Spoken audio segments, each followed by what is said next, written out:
Começou? Glória a Jesus Cristo. Bom dia, Deus abençoe a todos vocês.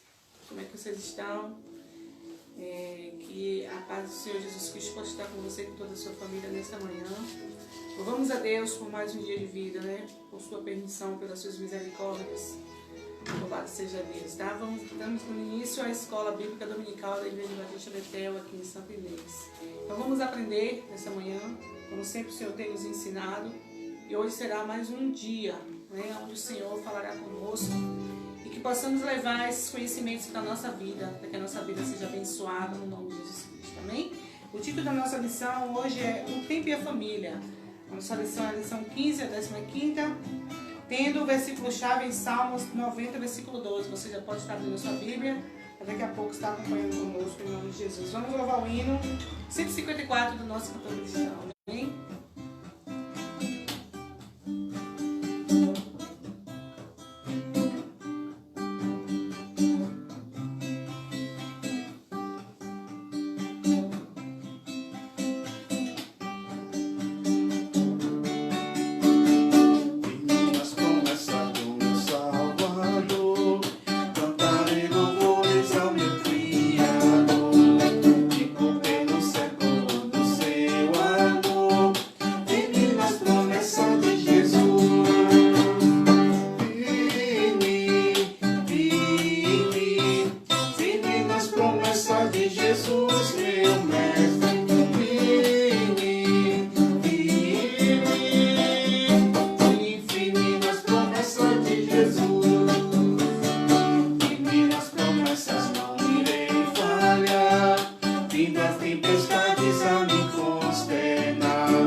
Continue firme na presença do Senhor, nas promessas de Deus, que são muitas, e todas elas irão se cumprir na sua vida.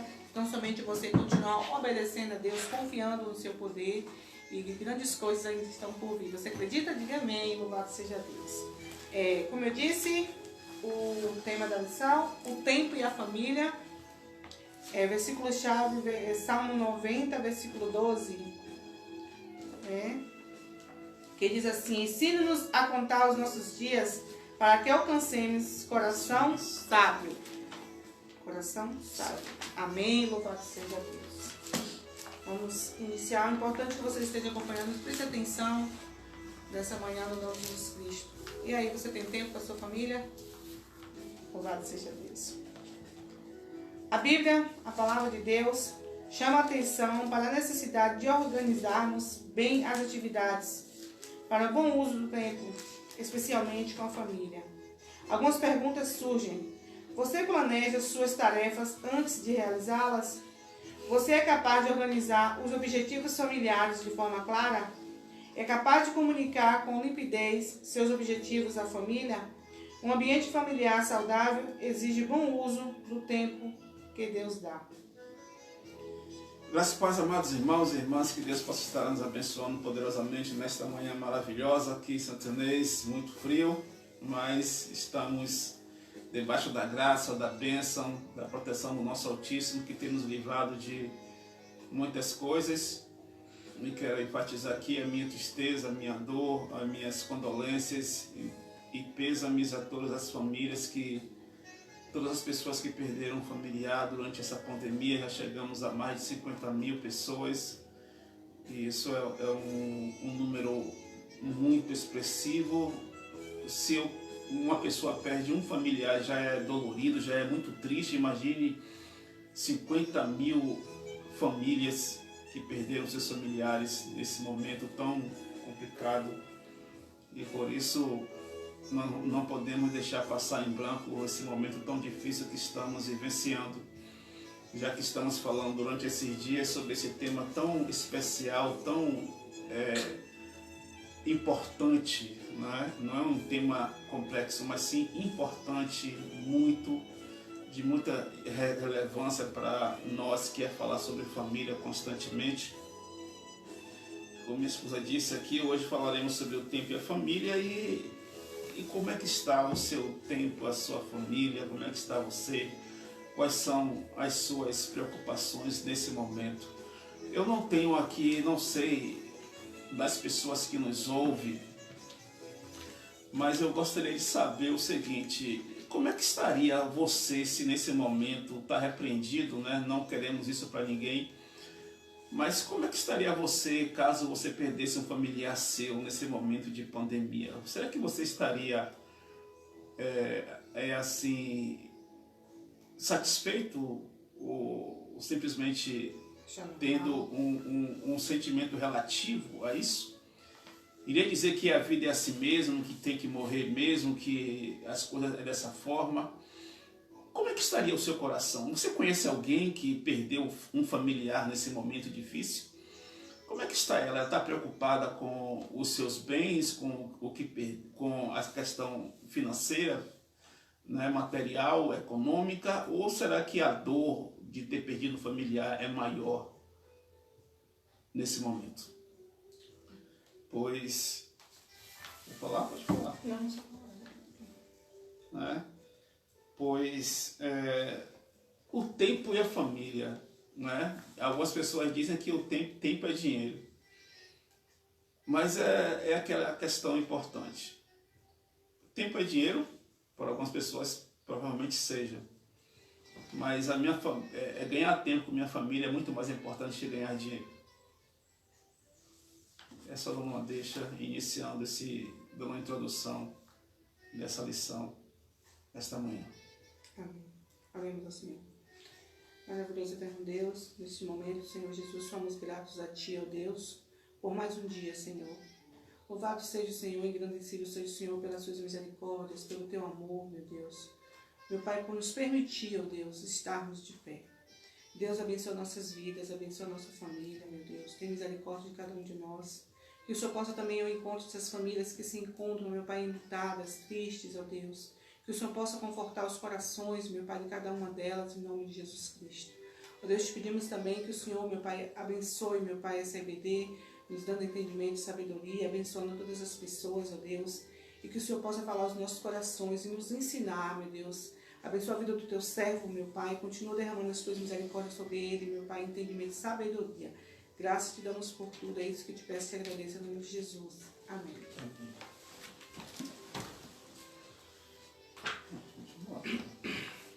Por que organizar a agenda familiar? Walter Cachel diz que, para o crente, o que convém lembrar a cada momento é que sua vida é sumamente preciosa e que ele deve ser um mordomo cuidadoso no dispêndio do seu tempo. Possuidores que somos de uma enorme riqueza, que são os minutos, dias e anos que temos para viver. Saibamos aproveitá-los de modo a não termos de chorar no futuro, dias mal gastos e horas perdidas. Se individualmente o crente precisa aproveitar bem o tempo, então o que dizer da relação entre o uso do tempo e a família? Assim, duas respostas são propostas para a pergunta título do tópico. Primeiro, por que a Bíblia recomenda o bom uso do tempo? A Bíblia ensina por princípios que o bom uso do tempo nos conduz a boa qualidade de vida e, consequentemente, proporciona ambiente familiar saudável. A agenda familiar. A realidade é que esse assunto é muito complicado, porque nós, às vezes, vamos falar assim, nós que tínhamos uma vida de solteiro, não conseguimos, às vezes, nos introduzir de imediato para uma vida de casado. Pois quais são os casais que os homens, né, e as mulheres que após o casamento não quer continuar tendo a sua vida como era antigamente? Quais são as mulheres que não gostam de todo final de semana ir para a casa da mãe, não é? Visitar, saber como é que está, passar o dia, almoçar, conversar, etc. E não é final de semana não, e eu digo isso para quem mora em cidade grande, trabalha a semana inteira, mora distante da mãe, não é? E não muito distante, né? Porque senão não tem como viajar para visitar todo final de semana, mas que mora na mesma cidade, porém um pouco distante, chega o final de semana, quer ir para onde? Para a casa da mãe. Isso tanto faz quanto homem quanto as mulheres, mas eu digo assim mulher porque é mais apegada à mãe. E os homens? Quais são os homens que após casou e não quer deixar aquela amizade de ir no bar, né? Não é? Às vezes todos os dias, sai do trabalho, vai para onde? Para o bar. Não é assim? Ou então chega em casa, realmente se arruma e vai aonde? Joga bola. Não é? Entendendo que não são questões que é proibido após o casamento, mas tem que ser dialogado, tem que ser conversado, tem que ser tudo organizado, como diz aqui. Por que organizar a agenda familiar? A partir do momento que existe um casamento, não existe mais uma atividade individual nem pessoal. Existe uma atividade conjunta, coletiva, onde os dois têm que se programar para estarem fazendo as suas ações, suas práticas, sem prejudicar e sem trazer transtorno na família. Entendeu?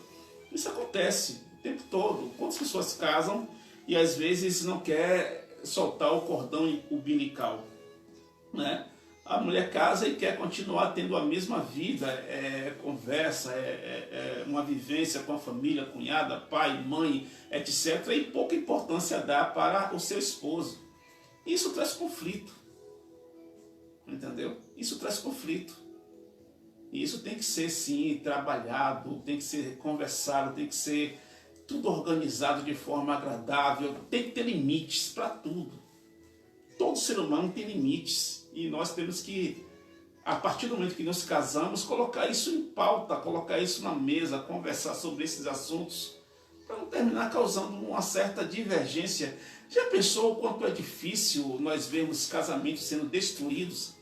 E às vezes as pessoas falam assim, você separou por quê? É por causa da minha sogra. Separou por quê? Por causa do meu genro.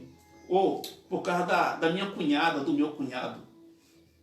Entendeu?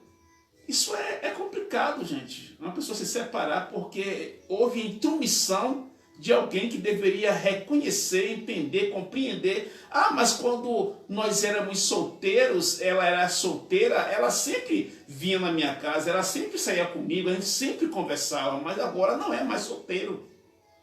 Agora não é mais solteira. Entendeu? Até os conflitos, já o fato de haver certo tipo de conversas e confusões para resolver essa questão já é um problema que deveria ser tratado antes do casamento.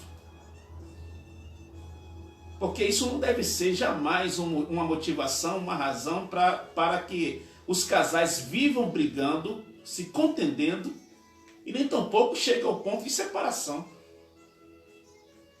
Entendeu? Essa é a realidade. Por isso que a Bíblia fala o quê? Né? Una-se o homem à sua mulher, né? Deixe o homem pai e mãe, a sua esposa, seriam os dois uma só carne. Não pode haver divergência no casamento onde terceiro seja a motivação da destruição. Quando eu falo terceiros, são terceiros familiares, parentes, entes queridos. Como é que eu posso ficar casado com minha esposa, brigando com ela, porque ela dá mais tempo à família dela, a mãe, o pai, a irmã, o sobrinho, etc., do que a mim? E como seria o contrário? Se eu desse mais tempo para a minha família do que a ela também não iria gostar. Então isso é inadmissível. Isso não é questão de nós entrarmos na questão bíblica, não. Isso é algo que hoje existe constantemente e é ainda inadmissível. Mas vivemos no século XXI, um século XXI de pessoas ignorantes, que esquece o passado, esquece a história, esquece o alicerce de uma família e vive hoje com uma família destruída. Entendeu? E a Bíblia, a primeira vez que Deus faz o casamento, Deus já diz logo como é que devem ser feitas as coisas. E como é que está a sua vida familiar nessa questão? Como é que está a organização da sua vida familiar? Prudência, Efésios 5,16, que diz assim. Sabedoria, Salmo 90, versículo 12. O texto bíblico sugere-nos reconhecer nosso tempo limitado de modo a usá-lo com sabedoria.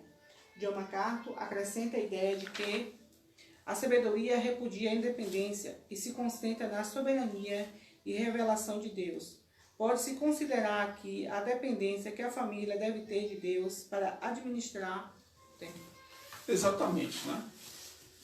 Quando esse salmo ele é escrito há alguns anos, se não me engano, muitos anos antes de Cristo, né? Salmo 90, versículo 12, se eu não estou enganado, parece que foi Moisés quem escreveu esse salmo, não tenho uma ideia clara agora, né?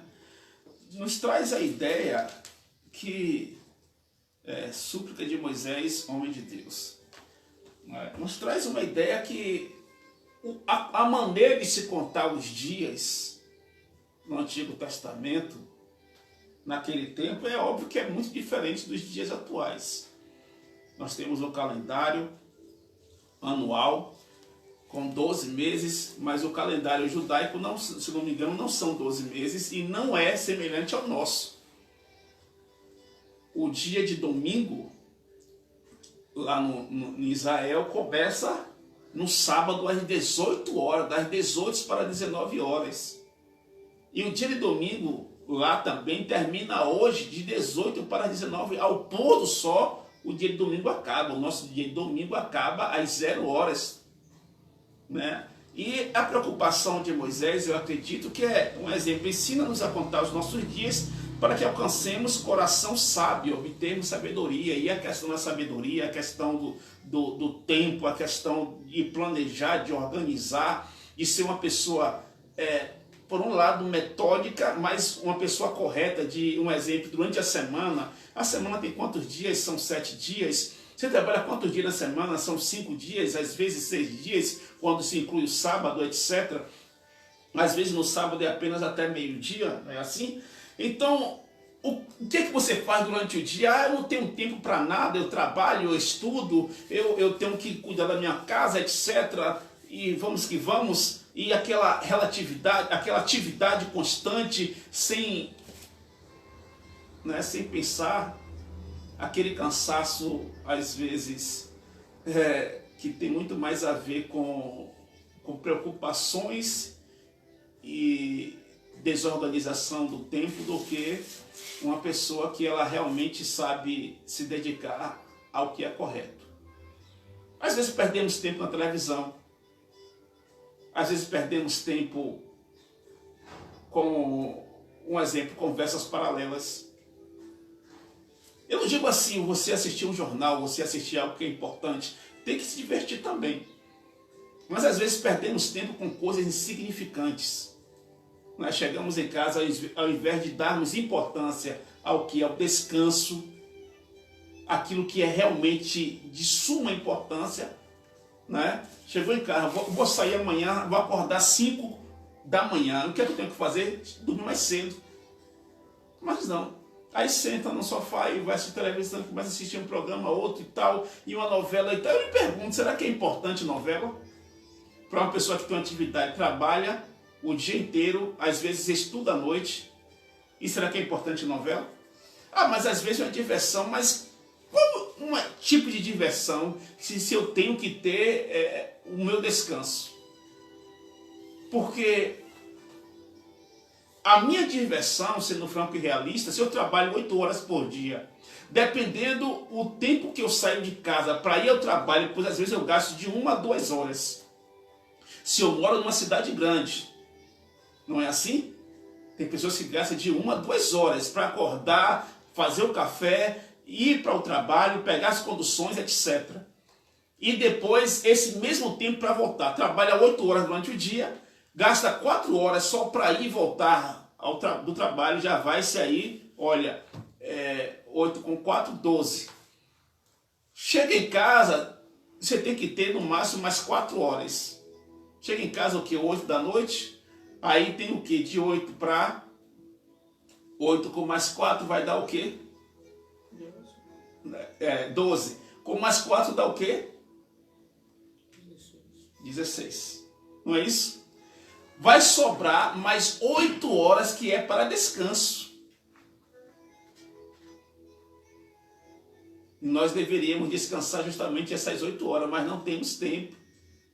Não é? Quando a pessoa trabalha em uma cidade grande e tem todas as atividades, sem saber que às vezes tem que estudar ainda, fica difícil. E por isso nós temos que fazer o quê? Saber obter sabedoria para organizar. Olha, eu tenho tal tempo para fazer isso, tal tempo para trabalhar, para ir ao trabalho, para voltar para casa, para ir estudar, para chegar em casa, descansar e no outro dia trabalhar de novo. Então, às vezes, sendo franco e realista, você não tem tempo para assistir novela.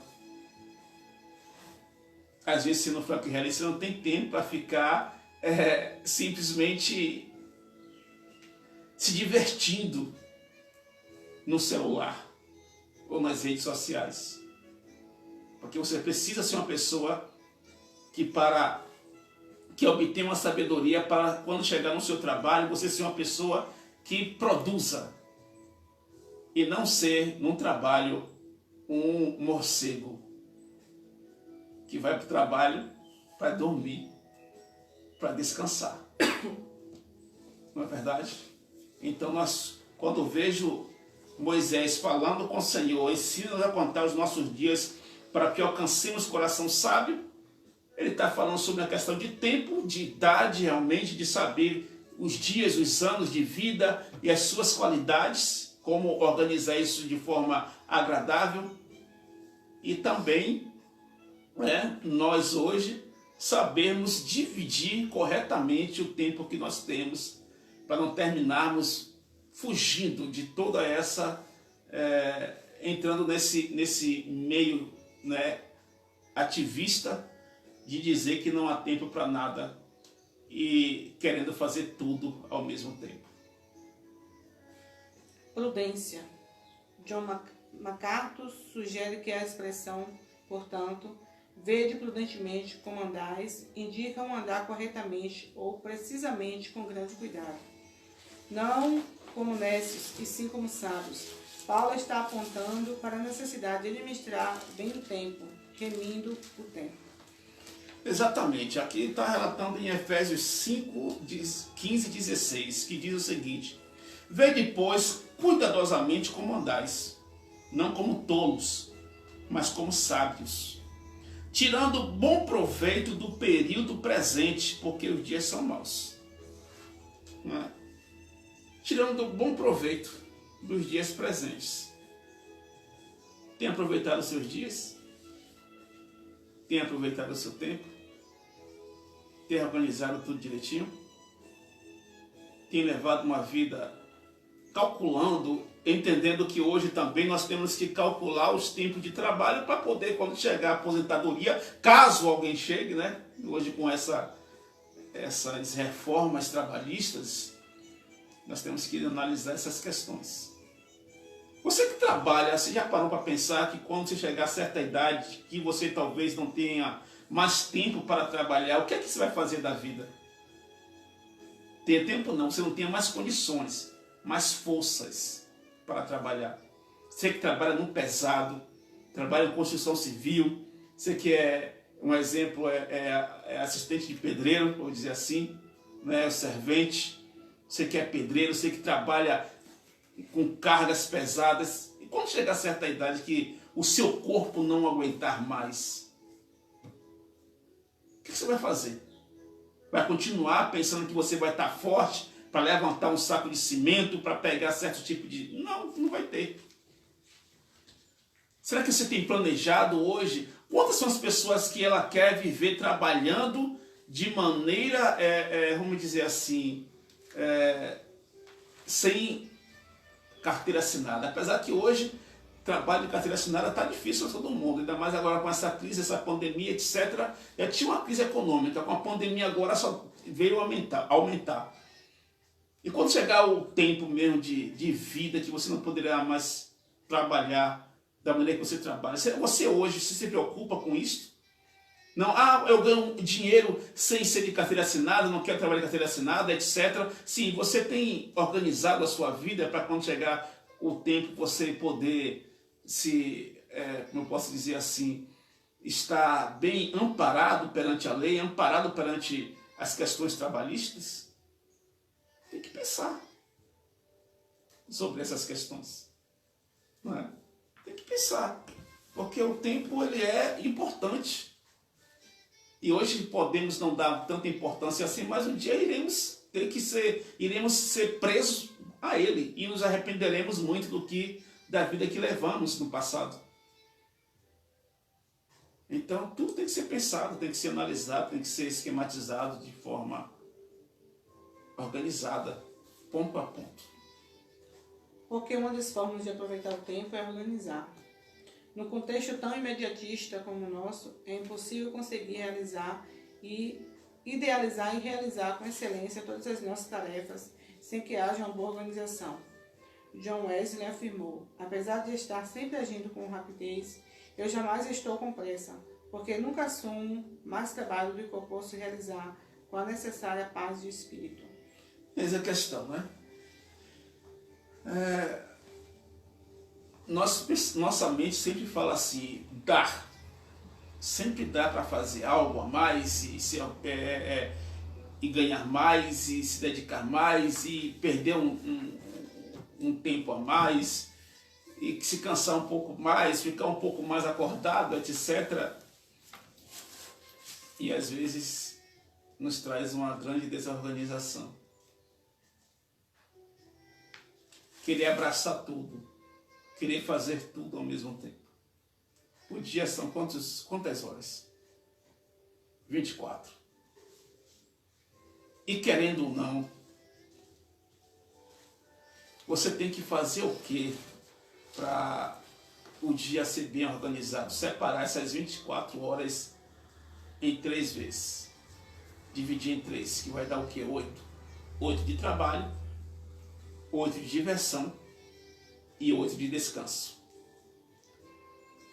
Essa questão das 8 horas de diversão nós perdemos bastante, às vezes, ao ir, ao voltar do trabalho e quando estudamos. Estudar está incluído hoje, para quem, um exemplo, trabalha e não estudou antigamente, né? Porque a questão é a seguinte, nós temos 8 horas de trabalho, que para quem não trabalha, são as 8 horas dedicadas ao estudo. Uma criança, um adolescente, um jovem que não trabalha, ele tem que gastar 8 horas por dia de estudo. Eu lhe pergunto aqui, entre nós 4 aqui, já gastamos 8 horas de estudo já, alguma vez? Sim ou não? Não. Já, Evelyn? Evelyn? Já que ela estudava 2 turnos. Né? Quem estuda 2 turnos, gasta. E às vezes, quando ainda tem cursinho, aulas fora extra escola, gasta muito mais que 8 horas. Né? Então, essa é a questão. As 24 horas divididas em 3 são 8 de trabalho, 8 de descanso e 8 de diversão. Então, essas 8 horas de trabalho tem que incluir para o jovem, adolescente, criança, os estudos. Está ali dedicado ali, ó. Se não trabalha, tem que estudar. E estudar é cansativo, é dolorido, toma tempo, tem que ter dedicação, tem que ter, como é que fala? Ser uma pessoa dogmatizada, educada, disciplinada, a palavra correta é essa. Disciplinada a estudar. Entendeu? Tem que ser assim. Para quê? Para que quando essa pessoa cresça, se amadureça e tenha que trabalhar, ela não precisa estar tendo que ganhar o tempo, trabalhando e ao mesmo tempo estudando. Pois o estudo é que vai lhe capacitar, lhe profissionalizar, para que você adquira um emprego e ali você possa trabalhar tranquilamente. Mas quando você não consegue adquirir esse estudo, você precisa trabalhar e estudar ao mesmo tempo. Aí você vai ter que dividir essas 24 horas, que são 8 de trabalho, 8 de descanso e 8 de diversão. Você não tem um exemplo, o luxo da diversão. Porque você precisa trabalhar e estudar. Entendeu? Essa diversão não vai existir para você. Você vai ter que ir ali, ó, remir o tempo o máximo possível. Pois para quem trabalha e estuda sabe que não tem tempo para diversão. E no final de semana também tem que perder tempo ou ganhar tempo estudando também. Essa é uma realidade prática. Mas se nós nos programássemos, digo isso porque eu passei por isso e ainda passo. Mas se nós nos programássemos quando criança, adolescente, jovem, nós chegaríamos a uma idade que iríamos trabalhar sem precisar estudar, porque já estaríamos preparados, capacitados, não é? E intelectualmente, profissionalmente, para não preocuparmos mais com os estudos. Entendeu? Da maneira que as pessoas se preocupam hoje. Trabalham durante o dia e chega à noite, tem que ir para a escola, tem que ir à escola. E isso não é a maneira correta de se viver. Entendeu? Aí não tem mais hora de descanso e diversão. São poucas. E por isso nós temos que estar sempre nos organizando nessas questões. Como organizar a agenda familiar? Paul, o produtor, disse: o produto final de nossa vida não depende tanto do número de coisas que fazemos, mas sim do quanto de nós mesmos é empregado em cada tarefa realizada. Só podemos entender e praticar o que Tournier ensina se houver organização das atividades. Walter, em seu livro Não Sou Meu, faz 4 recomendações para organizar bem uma agenda, aqui em especial a agenda familiar. Primeiro, ser metódico. Um indivíduo que sabe que quer concretizar, quando inicia a obra, já tem metade da atividade feita. É provável que esse princípio seja muito aplicado ao ambiente de trabalho, mas será que os líderes dos lares têm entendido a importância dele na família? A questão de ser metódico, né? É uma situação, às vezes ser metódico, nós queremos levar para um lado de ser perfeccionista. E não é bem isso. Ser metódico é uma pessoa que exerce métodos, ele procura os métodos antes de entrar em ação, na prática. Ele procura uma teoria que venha a ser mais adequada, mais correta, mais simplificada, para poder fazer certos tipos de coisas. Não é verdade? A pessoa, às vezes, ela pensa antes de agir, está no trabalho ou no caminho de casa, ela pensa, quando chegar em casa, o que é que eu irei fazer? Fazer isso, isso e aquilo. Ela procura analisar ponto a ponto, né, o seu caminho, a sua maneira que venha a ser agradável, não chegar em casa sem saber o que fazer e começa a fazer uma coisa e faz outra, como disse que a mulher tem capacidade de fazer 3 coisas ao mesmo tempo, cozinhar, assistir e ainda tomar conta da criança, né? Algumas pessoas conseguem ter essa capacidade, outras não, homens não, vamos dizer assim, nós somos pessoas metódicas que queremos fazer uma coisa e se concentrar naquilo. Tem gente que quer varrer a casa, cozinhar e lavar roupa e passa o dia todo varrendo a casa, o dia todo lavando a roupa e o dia todo cozinhando. E termina quando termina, né? Um dia termina, não sei se no mesmo dia, no dia seguinte, mas tem pessoas que são assim. Então, ser metódico é você pensar: o que é que eu faço agora? Eu varro a casa, lavo a roupa ou cozinho? As mulheres fazem tudo. Né? Faz tudo. Faz, né? Uma coisa e outra, uma coisa e outra. E aí essa é a questão, gente. Nós precisamos, às vezes, coordenar corretamente nossas atividades para, como aqui está dizendo, como organizar a agenda familiar.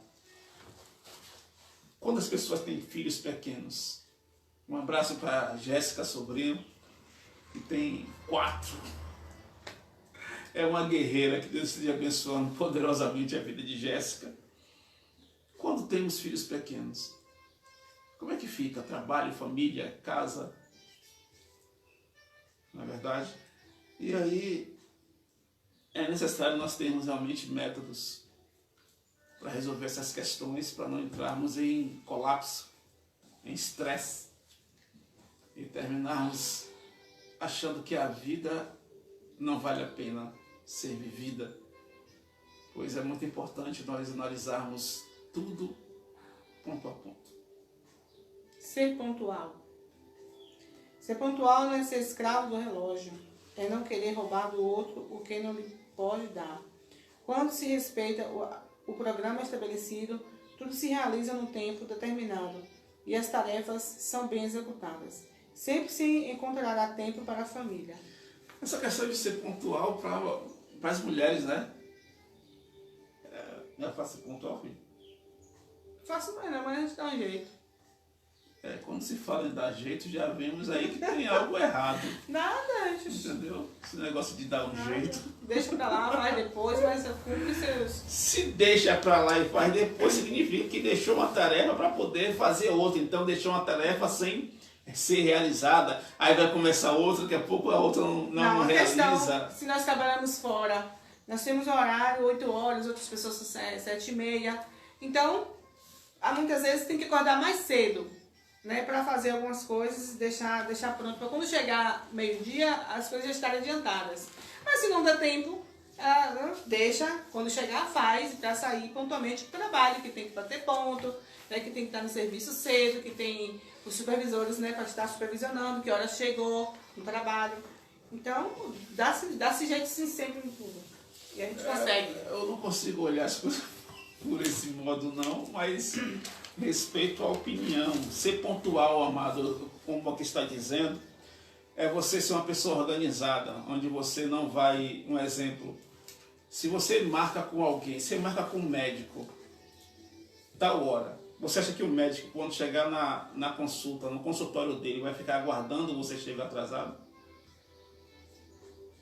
Você sabe que o ônibus, para quem mora em cidade grande, é bem assim, passa ali, tal horário em ponto. Você acha que o ônibus vai ficar ali esperando? Mas é isso. Essas questões que eu estou falando. Não estou falando sobre questões supérfluas, não. São questões importantes. Né? É igualmente uma criança. A mãe espera 9 meses para um filho nascer. Quando chega os 9 meses, se o filho não nasce, há uma preocupação imensa para os médicos. Ou não é verdade?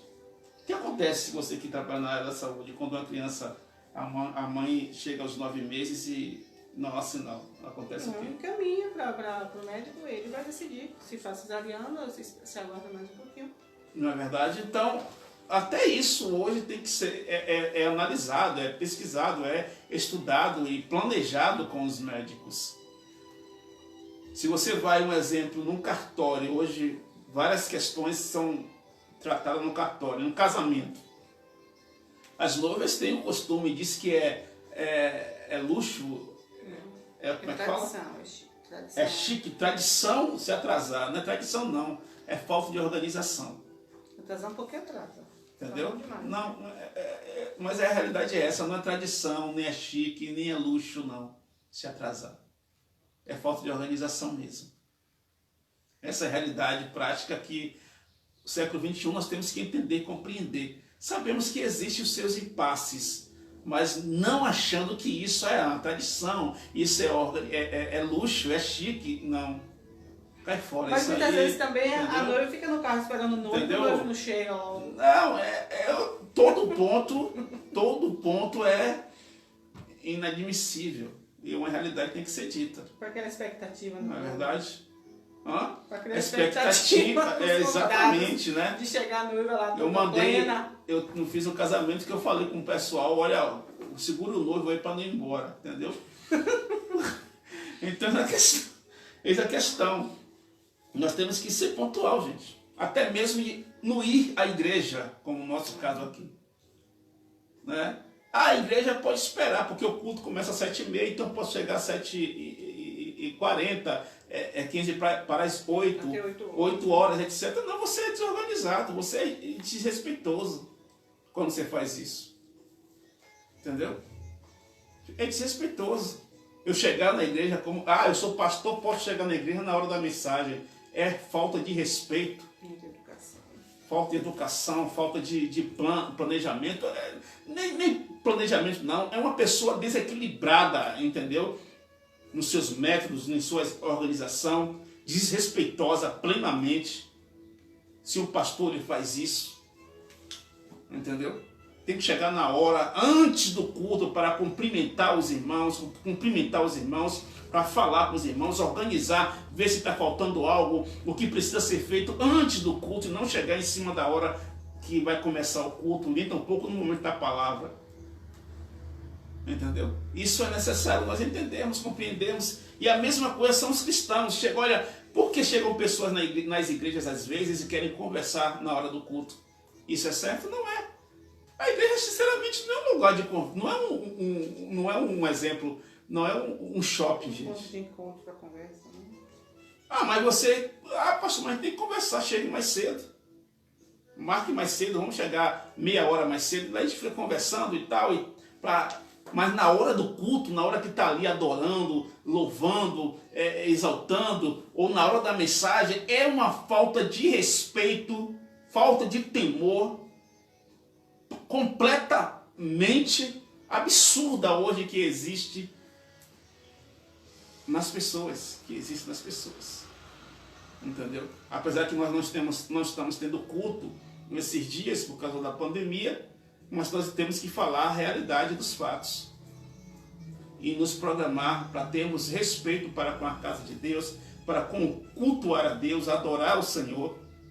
A mesma coisa é você agora estar em casa, participando de uma escola bíblica e ao mesmo tempo fazendo café, arrumando a casa, limpando a casa. Será que isso está dando para prestar atenção no que nós estamos falando aqui? Complicado. Se você estivesse na igreja, você estaria na igreja fazendo café, limpando a igreja, arrumando a igreja e ao mesmo tempo participando da escola bíblica dominical, você não estaria. E é por isso que nós temos que ter esse tipo de pensamento, de sabermos o seguinte: realmente não está sendo correto. Ser equilibrado. Devemos dar tempo às coisas na proporção do seu valor. Aqui talvez esteja o maior desafio em relação à família. Será que a família é prioridade na vida das pessoas? O cenário atual revela que a família tem sido negligenciada. Um exemplo, a família para mim hoje, como eu já falei várias vezes, o meu lugar de felicidade um dia é na minha casa. Eu gosto muito de estar em casa. Eu gosto muito de estar com minha família. Eu não tenho outro ponto de encontro. Esse sou eu. Tem pessoas que gostam de estar na rua, de estar curtindo, se divertindo em outros lugares. Mas quando ele veio pra rua, vai não. Não é? Mas um exemplo, nesse momento de isolamento, é óbvio que gostaria de ir numa praia, de ir num shopping, mas é só porque está isolado. Se caso eu for na praia, é provável que nem molhe os meus pés. Porque é só em ver, já me satisfaz. Só em ver. E no shopping é aquele negócio, né? O que eu mais gosto é ir numa livraria. É o que mais me diverte. Entendeu? Entendeu? Então, tem pessoas que só o fato de estar em casa agora estão ficando agoniados, né? Triste. Entrando em choque. E para mim, não. Eu não tenho choque ficar em casa, não. Para mim, é o melhor lugar do mundo. É na minha casa. Com minha esposa, minha família. Os outros lugares, esperem. Entendeu? Mas tem gente que não tem esse mesmo pensamento, nem essa ideia. Servir. O tempo mais bem empregado é aquele que gastamos em favor do outro. Servir a família é definir que a família é prioridade. Uma proposta com a mesma finalidade é ter equilíbrio entre o tempo de organização e o tempo de execução das tarefas. Eduardo propõe que quanto mais tempo se gasta planejando, menos tempo se ocupa executando. No final, quem se ocupa mais planejando consegue desfrutar melhor do tempo que tem. Um exemplo. O que é que todo ser humano deseja na vida? Casar e ter uma casa. O certo é ter uma casa e casar. E quando nós somos pobres, é difícil. Casar, todo mundo casa. Mas ter uma casa é difícil, é complicado, é uma luta, é gasto, é uma dificuldade. O dinheiro não dá e às vezes tem que fazer empréstimo, mas o empréstimo que você faz tem que todo mês pagar uma parcela e termina o dinheiro que fez o empréstimo, às vezes não consegue pagar os materiais, comprar o terreno e construir a casa. E é difícil, porque se você planejar demais e dizer assim, vamos ter que gastar um pouco menos na dispensa, na despesa da casa, na comida, na alimentação, na escola, etc., termina se atrapalhando e trazendo uma certa confusão. Muito difícil. Eis a questão, amados. Às vezes o fato de nós organizarmos é organizar como? Tem pessoas que são pobres e o que é que elas fazem? Elas trabalham, moram de aluguel e tem um sonho de ter uma casa e essa casa pode ser feita aos poucos, aos finais de semana, quando ele tem tempo. Não é verdade? E a questão de organizar, nós falamos aqui sobre métodos, sobre ser pontual, sobre equilibrado, sobre servir, sobre organizar, mas às vezes organizar, amado, é fácil quando a gente tem dinheiro. Não é verdade? Eu trabalho e deixo o pedreiro trabalhando na minha casa, eu trabalho e deixo a empregada cuidando dos meus filhos. Eu trabalho, chego em casa, está tudo arrumado, tudo no lugar certo. Isso é muito fácil. Querendo ser franco e realista.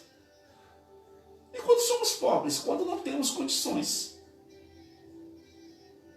Quando não temos um exemplo de onde tirar de um local para poder substituir o outro. Entendeu? Falamos sobre organização quando somos organizados e temos condições. Pois existem pessoas que, como eu já falei, moram em cidade grande e não tem tempo para nada, malmente para comer. pessoas que têm duas atividades, trabalham em um canto e em outro, para poder conseguir. E outra coisa, quando somos pobres, temos que nos virar em quatro mesmo para poder conseguir conquistar o bem maior, que é o patrimônio, uma casa para morar. Porque senão iremos viver a vida inteira pagando aluguel.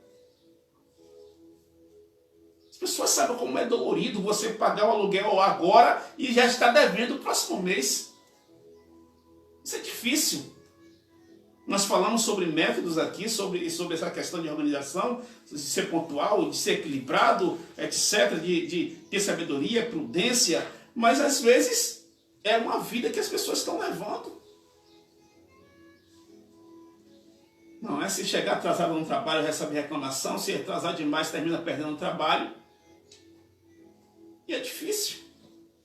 Nós temos que entender esse lado também. É difícil. As pessoas que às vezes passam dificuldade até para se alimentar e para construir. E pagar aluguel. E aluguel em cidade grande não é barato, às vezes é metade do salário ou mais da metade do salário. E como é que a metade do salário vai você pagar transporte, você comprar alimentação para dentro de casa, pagar água, pagar energia? Botijão, Um monte de coisas. Desculpe. Comprar roupa, os filhos nas escolas. complicado. É muito difícil, gente. E com isso é necessário nós nos apegarmos realmente com Deus. Termos a proteção, o desígnio, a misericórdia de Deus que possa nos dar um descanso interior e confiar nele. Amém. Nós falamos como organizar a agenda familiar e agora vamos falar de inimigos da agenda familiar. Ativismo. O objetivo que deve nortear todo cristão é agradar a Deus. Isso implica dedicar tempo ao Senhor e cuidar espiritualmente da família. O salmista diz: melhor um dia nos teus atos do que 1000 em outro lugar. Salmos 84, versículo 10. Infelizmente, com frequência, deixamos-nos enredar pelo excesso de atividades, questões pessoais e profissionais que impedem contato tranquilo e direto com Deus e com a família. Esse inimigo da agenda familiar é o ativismo, que prioriza realizações pessoais em detrimento do relacionamento com Deus e com a família. Nenhuma atividade é suficiente importante quando se está prejudicando a própria espiritualidade e da família. Exatamente, né? Ter paz interior, ter confiança, ter certeza que há certas coisas que nós queremos, que não adianta nós lutarmos com as nossas próprias forças, que nós não iremos conseguir alcançar. É fato. Não adianta eu querer abraçar um mundo que eu não vou conseguir, nem tampouco conquistar aquilo que não está nas minhas condições. Salmo 127 fala sobre isso, no versículo 2 diz: do trabalho de tuas mãos comerás tranquilo e feliz. Né? Não, Salmo 127, versículo 2 diz aqui: é inútil que madrugueis e que atraseis o vosso deitar para comer o pão com duros trabalhos. Ao seu amado ele o dá enquanto dorme. Ah, então agora eu vou dormir, que Deus vai me dar enquanto eu estou dormindo. Não. Não é bem assim. Entendeu? É inútil que madrugueis e que atraseis o vosso deitar. Salmo 127, versículo 2. E que atraseis o vosso deitar. Quantas são as pessoas que no momento que deveriam estar descansando estão trabalhando? Não é verdade? Como eu falei aqui, a questão da condição, a questão do tempo, a questão de você trabalhar em 2 lugares e tal. E aí você não tem tempo, você tem que se virar em 1000 para poder fazer várias coisas. E às vezes tem pessoas que trabalham, que o dinheiro entra na mão, entra um montante assim na mão, mas entrou agora um montante assim, e esse montante sai na mesma hora que entrou. Por causa do endividamento, né?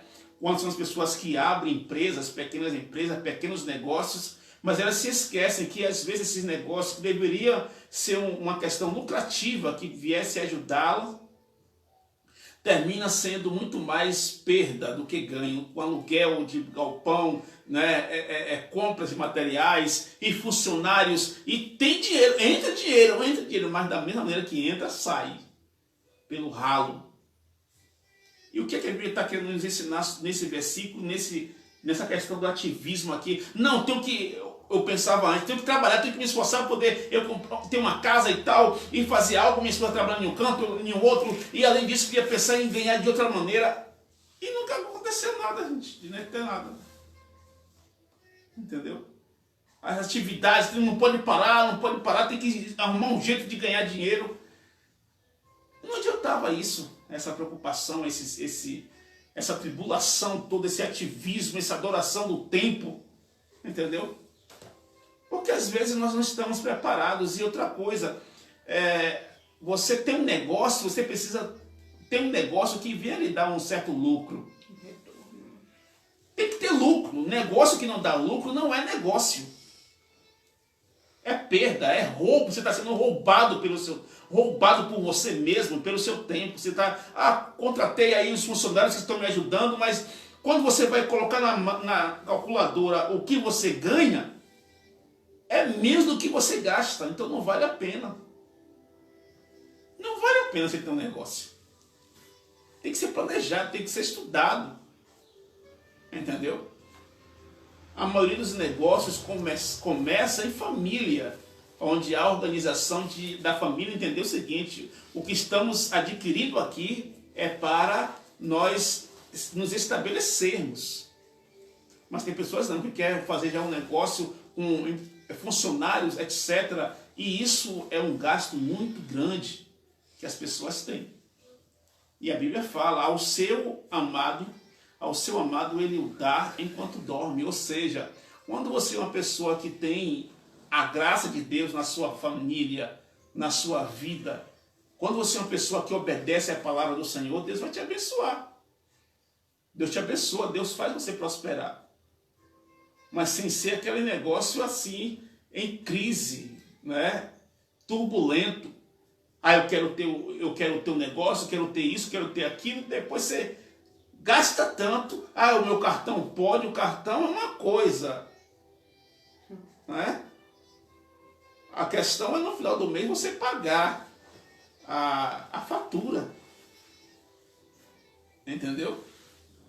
Aí tem pessoas que não têm essa organização e terminam entrando novamente em choque, em crise constante em suas relações.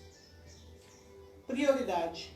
Segundo o dicionário Aulete, prioridade é a qualidade de ser primeiro, de ter primazia, preferência dada a algo ou alguém, determinado por hierarquia, necessidade ou vontade. Às vezes classificamos como prioritário o que realmente não é. Um exemplo bíblico é Maria e Marta, quando da visita de Jesus.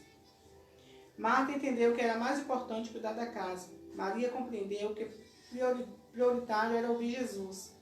Pelas palavras de Jesus aprendemos que não devemos nos ocupar demais a ponto de esquecer Deus. E por extensão, podemos aplicar o ensino do mestre à família. Exatamente, não é, amados? Um exemplo. Qual é a preocupação de Marta? Foi uma preocupação insignificante, uma preocupação que não deveria ser feita em relação a Jesus? E se nós colocarmos em pauta, não foi bem assim, né, gente? A questão é que Marta queria atender bem ao Senhor Jesus, às pessoas que chegaram na casa dela naquele momento, porque ela gostava de Jesus, ela amava Jesus, não diferente de Maria. E ela queria fazer o quê? Um banquete, vamos dizer assim, preocupando em atender, em fazer algo, ser uma boa anfitriã, né? Uma boa anfitriã na casa dela, mas o que acontece às vezes é justamente essa questão. Aquele momento não era um momento dela estar preocupada com aquilo. Talvez Jesus não avisou que ia à casa dela antecipadamente e chegou de repente. Ela queria fazer tudo ali que viesse atendê-lo, né? E Provavelmente isso não seja errado. Mas é errado nós não termos tempo para Deus e para a sua palavra. E Maria, ela disse, nesse momento que meu mestre chegou aqui, eu não vou fazer outra coisa. Eu vou dar atenção a ele. É como eu falei no início, você vai para a igreja para ficar lavando, arrumando, cuidando da igreja enquanto está tendo culto? Você não. Você está na igreja para poder dar tempo para Deus, adorar a Deus, glorificar o nome dele, ouvir a palavra dele. E às vezes tem pessoas que estão em casa aí fazendo tudo, fazendo café, arrumando na casa, cuidando de criança, não sei o que e tal. E achando que pode fazer tudo isso ao mesmo tempo estar participando de um culto. Não pode. Não pode. Não é? E é justamente o que aconteceu com Marta e Maria. Enquanto Maria parou para ouvir o mestre, isso se chama dar atenção, o que é importante. E na nossa vida, nós temos que dar atenção, porque o dia tem 24 horas, não é verdade? Como eu falei no início. E durante a semana, 7 dias, vai dar o quê? 7 dias dá 168 horas. Durante 5 dias, de segunda a sexta, vai dar o quê? 120 horas. Uma semana tem 168 horas e você às vezes diz que não tem tempo para ir à igreja. Eu lhe pergunto, quem está mentindo? A Bíblia, o tempo ou você? Porque lá em Eclesiastes capítulo 13, a Bíblia fala que há tempo para tudo. A semana tem 168 horas e você não tem tempo de ir à igreja e ficar 1h30 ou 2 horas no culto? Ou tá no culto e o celular ligado e alguém ligando, você tendo que sair para atender? Isso é falta de respeito. Isso é falta de temor. Deus lhe deu, olha, a semana inteira para você resolver suas questões. E ter tempo para adorá-lo, tempo para glorificá-lo, exaltá-lo, engrandecê-lo. Você tem a semana inteira para fazer tantas coisas. Mas, e o dia que é 24 horas, você não tem tempo de dar 1h30 ou 2 horas para servir a Deus. Se você tirasse todos os dias de 24 horas, 10% seria 2 horas e 40 minutos. Para Deus. Você dá isso para Deus? Eu só sei de uma coisa, amado. Todos os dias eu pego a minha Bíblia e eu vou ler. E esses dias, esses anos, vai fazer 4 anos que eu estou lendo a Bíblia todos os dias, 10 capítulos. Ah, eu não tenho tempo. Eu tenho, porque o mundo acaba, mas eu não vou deixar de ter meu tempo para Deus, não. Não quero nem saber. Ou é de madrugada, ou é de noite, ou tarde, ou cedo, ou de manhã cedo. Eu acordo, pego a minha Bíblia e olha, aqui é o meu tempo para com Deus, faço minha oração. E peço a Deus que me dê entendimento e compreensão da sua palavra. Entendeu? Às vezes trabalho, estou eu e meu genro aqui construindo o cafofo aí para ficar, mas não importa. Quando termino o trabalho, às vezes todo sujo eu desço, lavo minhas mãos, sento na mesa e pego a Bíblia para ler. E tem gente que não está nem aí, que não lê a Bíblia, não ora, não faz nada para Deus e quer que Deus abençoe sua vida. E pensa que afastando-se de Deus, tudo vai dar certo, vai prosperar. Você pode até prosperar, mas preste bem atenção, você vai ganhar, juntar muito hoje, para depois perder tudo. Porque a Bíblia fala que aos seus amados o Senhor dá enquanto dorme.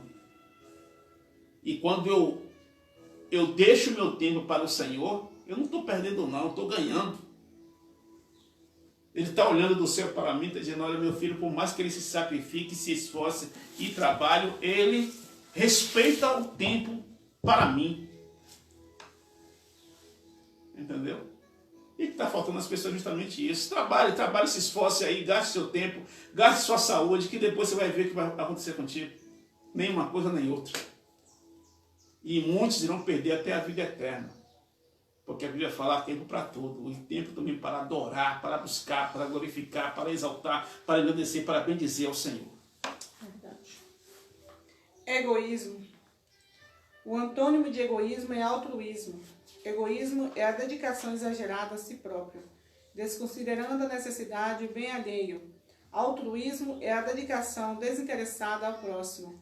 Se o ambiente familiar é marcado pelo egoísmo, será impossível um dedicar tempo ao outro. Será também improvável que se consiga organizar uma agenda familiar. A Bíblia manda servir uns aos outros, Gênesis 5:13, e não a si próprio. Em Gálatas, e não a si próprio. Né? É justamente essa questão, amados. Essa questão de egoísmo, egocentrismo, né? Ego quer dizer eu, é a pessoa que endeusa a si própria, a pessoa que faz uma apoteose de si, a pessoa que ela adora a ela mesma, entendeu? E, amados, essa questão é o seguinte.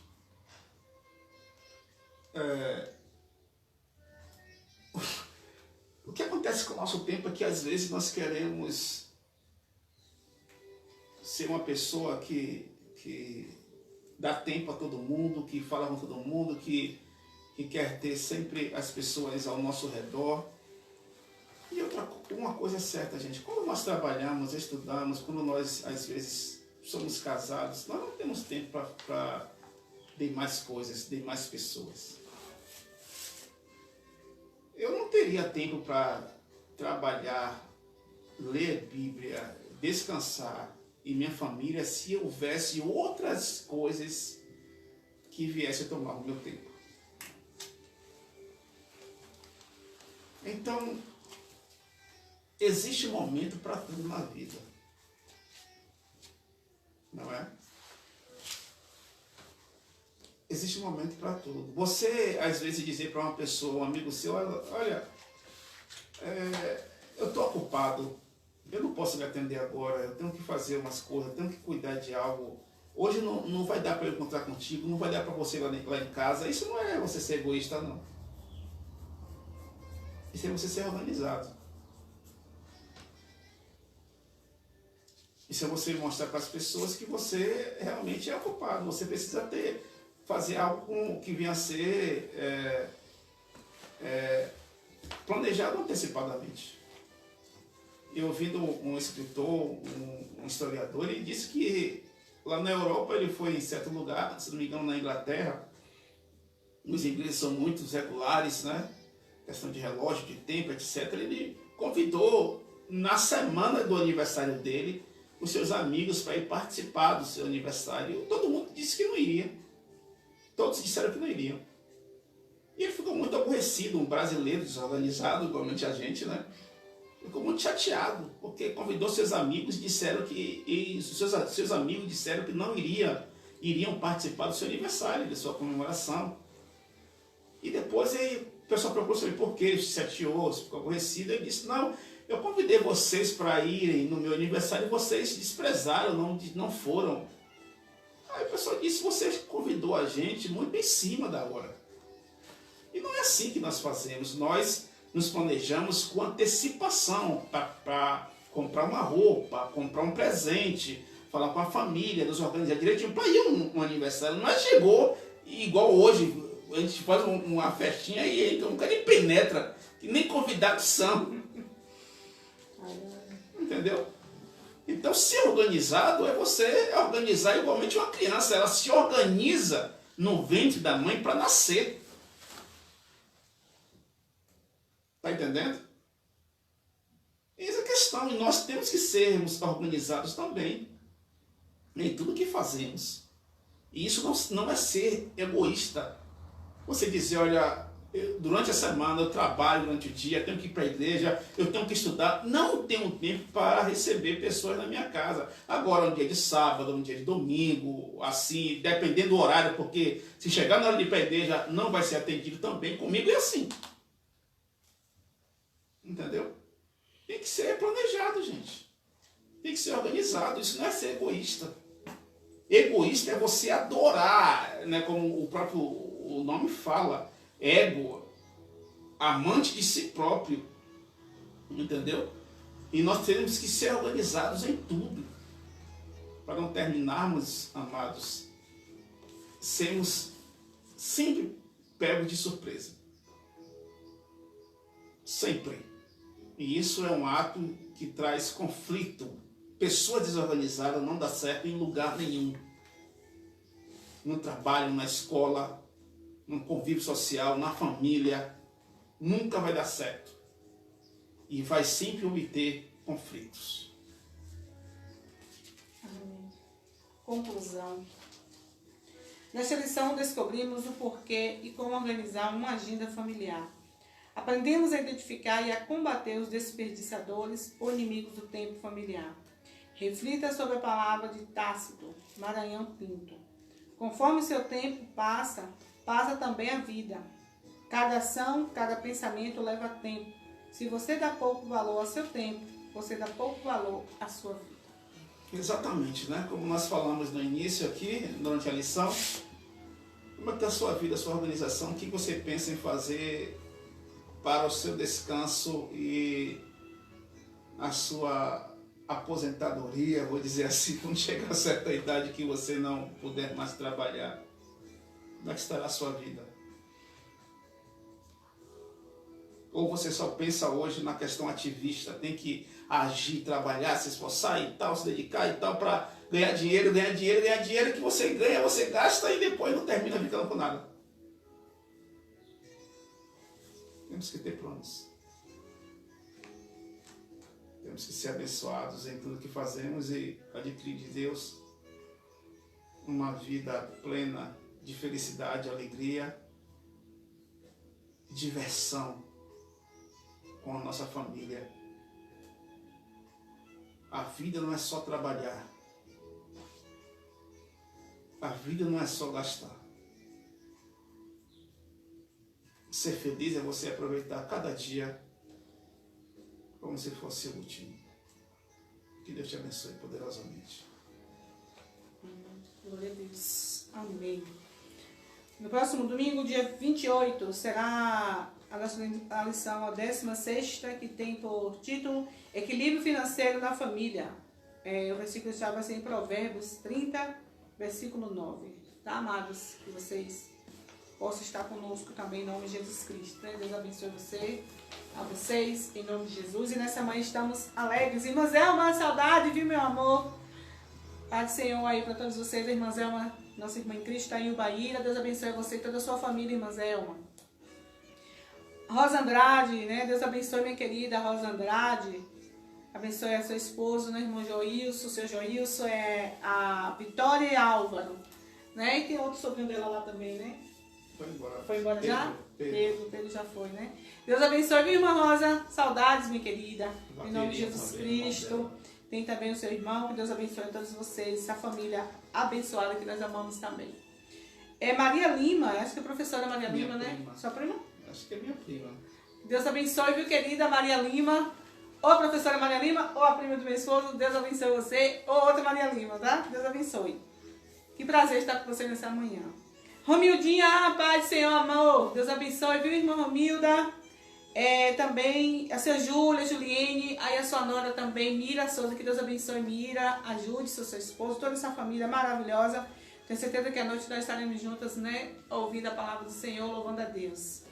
Dejanira Santos, Deus abençoe, Dejanira, minha prima aí, toda a sua família, seus filhos, né, poderosamente, querida. Saudade da irmã de você. Irmão Edson Santos, a paz, irmão Edson, Deus abençoe, viu? Valcimar Santos, a paz, Valcimar, Deus abençoe você e sua família aí. A Delice, né, nossa irmã em Cristo, que Deus abençoe. A irmã Angélica Melo, Salvador, Batista Belém Efrata. Irmã Angélica, Deus abençoe, tá, querida? Sua vida, sua família, estamos com saudades também. Ricardo Araújo, Deus abençoe, Ricardo, poderosamente a sua vida. E também a nossa irmã Dora Mendes, Deus abençoe Dora, a seu esposo, irmão Paulo, toda a sua família. Esse casal faz parte da igreja Monte Calvário, né? Está em São Paulo. Mas eles fazem... Que Deus abençoe você, tá, minha querida? Tua família, no nome de Jesus Cristo. Que bom que nessa manhã estamos aprendendo juntos, em nome de Jesus Cristo. A irmã Ilma Lúcia, Pai de Cristo, irmã Ilma, é a esposa do pastor Moisés, né? Deus abençoe, minha querida, teu ministério, viu? Em nome de Jesus. Ilma Louvado seja Deus, né? Que Deus abençoe a querida Ilma. Santa Amaro.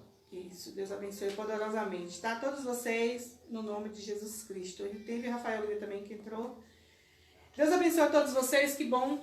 Nessa manhã vocês estão conosco e que vocês sejam também propagadores do Evangelho de Cristo. Que abençoe também outras famílias, amém? Vamos orar ao Senhor e o pastor vai estar dando as considerações finais em nome de Jesus. Excelentíssimo Deus de Israel, Deus Todo-Poderoso, a Ti toda a honra, toda a glória, toda a exaltação, Senhor. Deus, graças te damos, ó Deus, por esse ensinamento, Senhor. Graças te damos, meu Deus, pelo despertar desta manhã. Graças te damos pela nossa família, pela nossa saúde, ó Deus. Graças te damos, meu Deus, pelos livramentos, meu Pai, que o Senhor tem nos dado, pelo teu amor, ó Deus, incondicional. Graças te damos, ó Deus, porque estamos aqui, Senhor. Meu Pai, nesta manhã, aprendendo mais da tua palavra. Deus, toma nossas vidas, as tuas santas mãos, Senhor. Deus, em nome de Jesus, toma nossa família, meu Pai, em tuas mãos. Livra-nos de todo mal, Senhor. Repreende toda ação, meu Pai, do inimigo, ó Deus, que queira vir destruir as famílias, que sejam repreendidas em nome de Jesus Cristo. Livra-nos desse mal, Jesus, que está assolando, meu Deus, o povo, Senhor. Ó Deus, em nome de Jesus, guarda cada um de nós, ó Deus, em nome de Jesus Cristo. Abençoa, meu Pai, a Igreja Batista Betel, todos os seus membros. Meu Deus, todas as suas lideranças que sejam abençoadas. Abençoa todas as igrejas, ó Deus, os pastores, as suas famílias. Meu Pai, toma o Padre também nas tuas santas mãos. Ó Deus, em nome de Jesus, que o Senhor nos guarde e continue nos protegendo em nome de Jesus Cristo. Também te peço, meu Pai, pelo ministério do pastor Moisés, a sua esposa, irmã Ilma, que sejam todos abençoados em nome de Jesus. Abençoa o nosso dia, a nossa semana que inicia-se hoje, ó Deus, que tenhamos uma semana na tua presença, que seja abençoada, próspera, meu Deus, e que o Senhor nos guarde no livro de todo mal. Desde já estou te agradecendo em nome do Pai, do Filho e do Espírito Santo. Você que crê, diga amém. Glória a Deus. Deus te abençoe. Que grande amor de Deus. Que assim seja. A graça do Senhor Jesus. Que assim seja. E a comunhão do Espírito Santo seja com todos, você pode dizer? Amém. Glória a Deus. Glória a Deus. Amém. Louvado seja Deus. Amados, eu abraço o pastor Moisés, a sua esposa, a sua família em Santo Amaro. Deus seja abençoando poderosamente a todos. Minha prima Maria Lima, que Deus esteja abençoando a todos os meus familiares. Agradeço a minha esposa, que sempre está comigo, me ajudando nessa tarefa. A minha filha Evelyn, meu genro Adailson, Deus esteja abençoando poderosamente a vida de todos. À noite nós estaremos de volta, a partir das 19 horas, com um culto de adoração ao nosso Deus. E você está convidado, convide mais pessoas para estar participando conosco. E Deus tem uma palavra abençoada para a sua, para a minha, para a nossa vida e nossos familiares, em nome de Jesus. Ok? Hoje nós estaremos aplaudindo ao Senhor, porque em condolências às pessoas que perderam seus familiares, que Deus seja abençoando poderosamente, consolando a todos, em nome do Senhor e Salvador Jesus Cristo. Fique com Deus e tchau. Até a noite, 7 horas.